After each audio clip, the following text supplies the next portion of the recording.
वालेकुम स्टूडेंट्स, उम्मीद है कि आप सब खैरियत से होंगे। हम पहला टॉपिक कर रहे थे लेटर्स एंड सिंबल सीरीज़ का। आज हमारा लास्ट लेक्चर है। इसमें पास पेपर के हमने क्वेश्चन डिस्कस किए। पहली दो क्लासेस हम 10-10 मिनट की ले चुके हैं। आज फिर तीसरी क्लास है जिसमें टोटल क्वेश्चंस हमारे पास पिछले साल जो स्टूडेंट्स से हमने कलेक्ट किए हैं उनकी तादाद हमें जो मौसूल हुई है वो 23 थे। तो 23 क्वेश्चन हम डिस्कस कर रहे हैं, तो इससे कम से कम आपको आइडिया हो जाएगा कि पीएमसी किस नौयत के क्वेश्चन पूछ रहा है। फ़िलहाल आपने देखा होगा पिछली दो वीडियोस में कि हमारे पास क्वेश्चन कोई ज़्यादा डिफ़िकल्ट लेवल के नहीं है, बहुत इजी लेवल के क्वेश्चन हैं। अब जैसे क्वेश्चन नंबर 17 बहुत आसान सा क्वेश्चन है। 23rd letter of English alphabet, कितना आसान सा क्वेश्चन है। अगर आप इंग्लिश अल्फ़ाबेट की प्लेस वैल्यूज़ याद कर लेते हैं तो 23 आपके पास W है। अब बेटा इसको याद करने के बहुत से तरीके हैं, तो अगर आपने इसको याद करना है तो आप ABCDE, उसके बाद FGHIJKLMNOPQRSTUVWXYZ। 5 की आप रोज़ बना लें तो इससे कम से कम आपको 23 है तो 5, 10, 15, 20, 21, 22, 23 नंबर पे हमारे पास ये आ जाएगा।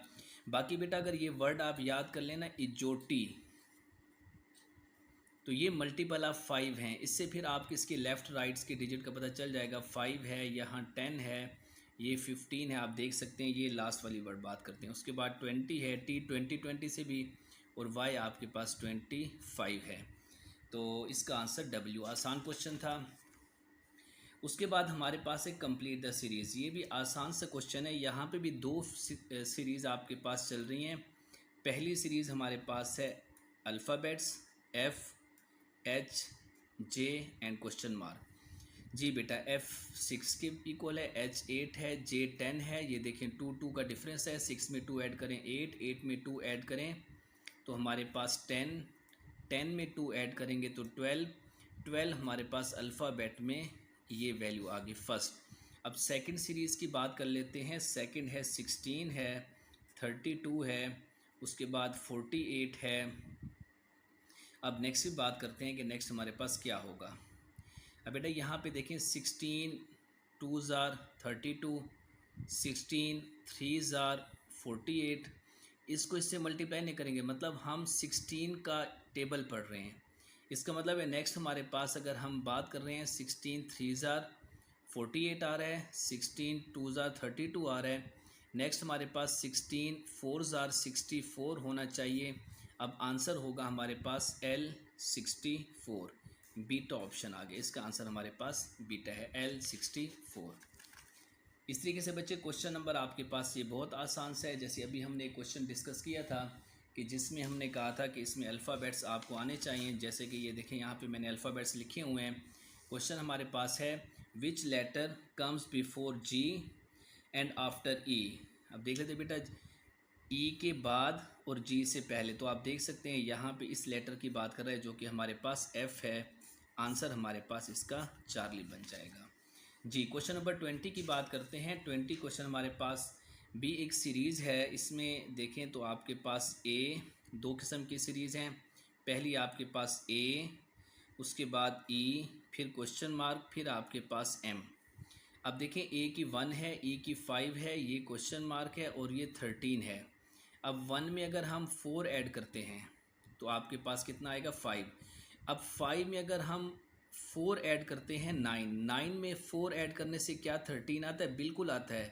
इसका मतलब है 9 हमारे पास होगा। 9 से मुराद हमारे पास यहाँ पे आई आ गया। एक हमारे पास सेकंड सीरीज़ की बात करते हैं तो सेकंड सीरीज़ हमारे पास है BF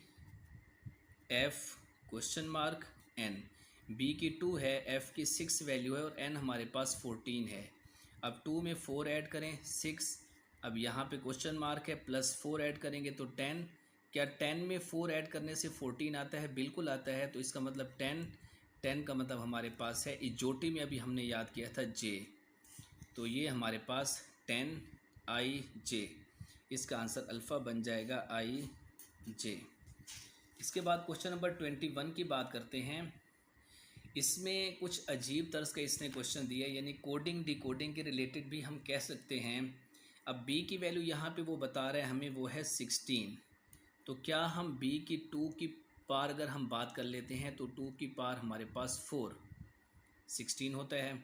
अगर हम e की बात कर लेते हैं तो e आपके पास है 64, यानी कि हम कह सकते हैं 2 की पावर 64 हमारे पास होता है 6। इस तरीके से k की बात करता है, k हमारे पास है 256, तो ये 2 की पावर 8 होगी हमारे पास। 2 की पावर 6 64 है, 2 की पावर 7 128, 2 की पावर 8 256। नेक्स्ट देख लें बच्चे, o की वैल्यू पूछ रहे हैं हमारे पास। तो हम यहाँ पे कुछ आइडियाज़ लगाते हैं कि सबसे पहले अगर b की बात कर लेते हैं, b की प्लेस वैल्यू 2 है, e की प्लेस वैल्यू 5 है, k की प्लेस वैल्यू हमारे पास 11 है। तो o की हमारे पास कितनी है यहाँ पे, अगर o की हम बात कर लेते हैं तो यहाँ पे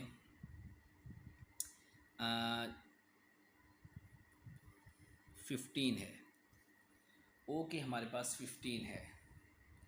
अब देखते हैं बच्चे, इसमें हमारे पास इजोटी वर्ड में मैंने बताया था इसमें o की 15 है। 2 में 3 ऐड करें 5 में 6 ऐड करें तो हमारे पास 11 में हम 4 ऐड करेंगे तो हमारे पास 15 आएगा। लेकिन इसके लिहाज से हमने इसकी वैल्यूज़ बतानी है।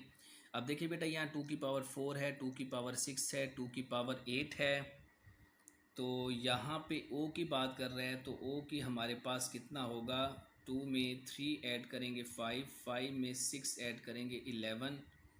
तो यहाँ पे 2 की पावर 10 मतलब 4 6, और नेक्स्ट हमारे पास इसी पैटर्न को अगर हम फॉलो करें, 2 की पावर 4 है, 2 की पावर 6 है, 2 की पावर 8, तो 2 रेज़ टू पावर 10। एक पैटर्न यहाँ से मिल रहा है हमारे पास, तो 2 पावर 10 हमारे पास 1024 बनता है। तो रिज़ल्ट हमारे पास आ जाएगा बीटा 1024। जी, उसके बाद बात करते हैं नेक्स्ट क्वेश्चन हमारे पास, if you divide 30 by half. बेटा देखिए, वो कह रहा है कि 30 को अगर हम डिवाइड कर दें हाफ का मतलब होता है 1/2 एंड ऐड 10, फिर हम क्या करते हैं 10 ऐड कर देते हैं। अब बेटे बाय डमास रूल सबसे पहले डिवाइड करते हैं, 30 डिवाइडेड बाय 1/2 प्लस 10। अब आपको ये पता होगा कि फ्रैक्शन तो मेन ये है, इसके नीचे अगर कोई फ्रैक्शन आ जाए तो ये नेक्स्ट जो हमारे पास 2 है ऊपर जाके इसके साथ मल्टीप्लाई हो जाएगा प्लस 10। तो ये 60 प्लस 10 रिज़ल्ट हमारे पास 70, जो कि किसी भी ऑप्शन में नहीं है, तो इसका आंसर नन होगा। जी, उसके बाद आपके पास मैथमेटिकल ऑपरेशंस का क्वेश्चन है।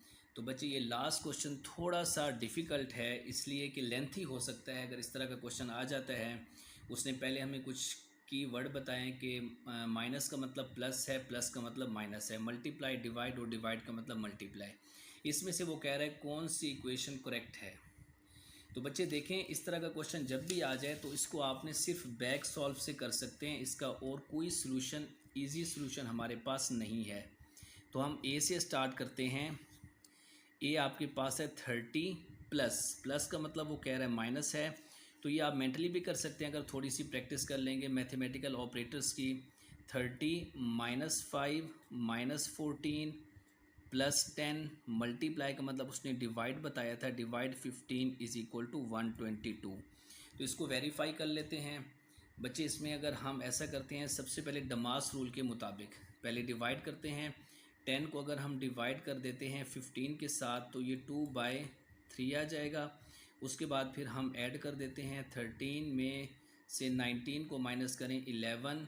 तो आप खुद देख लें बेटा, इनको अगर हम 33 प्लस, तो ये 122 के इक्वल नहीं है, क्योंकि इसका रिज़ल्ट आता है 35/3 which is not equal to 122। तो पहला ऑप्शन हमारे पास रॉन्ग हो जाएगा। उसके बाद बीटा ऑप्शन की बात कर लेते हैं। बीटा में आप देखेंगे बच्चे, यहाँ पे है 10 -5 प्लस 14, डिवाइड का मतलब मल्टीप्लाई 10, उसके बाद मल्टीप्लाई का मतलब है divided by 5 is equal to 158। सबसे पहले डमास रूल के मुताबिक हम 10 -5 प्लस 14 मल्टीप्लाई, बेटा 10 को 5 से डिवाइड करेंगे 2, अब उसके बाद है यहाँ पे मल्टीप्लाई। सबसे पहले हमने डिवाइड कर लिया, अब मल्टीप्लाई। तो 10 माइनस 5, 14 को 2 से मल्टीप्लाई करेंगे 28, 158। तो आप देख लीजिए बेटा 28 में 10 ऐड करें 38, 38 में 5 ऐड करें 33, which is not equal to 158। तो इसका मतलब है बीटा भी हमारे पास नहीं है। अब हम बात कर लेते हैं इसकी चार्ली ऑप्शन। तो चार्ली ऑप्शन की बात करते हैं तो 30 प्लस 5 माइनस 14, बेटा इनकी वैल्यूज़ माइनस की प्लस है, प्लस की माइनस है।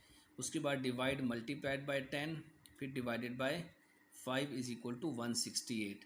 अब थोड़ा सा फास्ट कर लेंगे। 30 प्लस 5, 10 को 5 से मल्टीप्लाई कर देंगे तो हमारे पास कितना आएगा बेटा, 2 आ जाएगा, 168। अब 28, 35 में से 28 माइनस करो तो 35 में से 28 निकाल दें तो 7, which is not equal to 168। अब डेल्टा एक ही रह गई है, यकीनन हमारे पास आंसर डेल्टा ही होगा। फिर भी हम इस रिज़ल्ट को थोड़ा सा वेरीफाई कर लेते हैं कि हमारे पास आंसर डेल्टा वेरीफाई हो रहा है या नहीं। 30 मल्टीप्लाई का मतलब है डिवाइडेड बाय 5, माइनस का मतलब प्लस 4, मल्टीप्लाइड बाय 10, फिर माइनस 15 इज़ इक्वल टू 31। अब 30 को 5 से डिवाइड करेंगे तो ये आ जाएगा 5 6 जार 6, प्लस इनको मल्टीप्लाई करें तो ये हमारे पास 40 माइनस 15 31। तो 46 माइनस 15 31। तो देखिए बेटा 46 में से 15 जाएगा 31 इज इक्वल टू 31, जो कि हमारे पास एक ट्रू रिलेशन है, एक एग्जैक्ट हमारे पास ट्रू है। तो स्टूडेंट्स ये हमारे पास पहला टॉपिक हमारा क्लियर हो चुका है। पहले टॉपिक में हमने क्वेश्चन डिस्कस किया, तो इसका मतलब है इसका जो आंसर बनेगा वो डेल्टा बनेगा, जो इक्वेशन ट्रू है। बाकी कोई भी इक्वेशन हमारे पास पहली भी इनवैलिड, दूसरी भी इनवैलिड, थर्ड भी, फोर्थ हमारे पास वैलिड ट्रू हुई थी, जो इक्वेशन वेरीफाई होगी। ओके बच्चे, अल्लाह हाफिज़।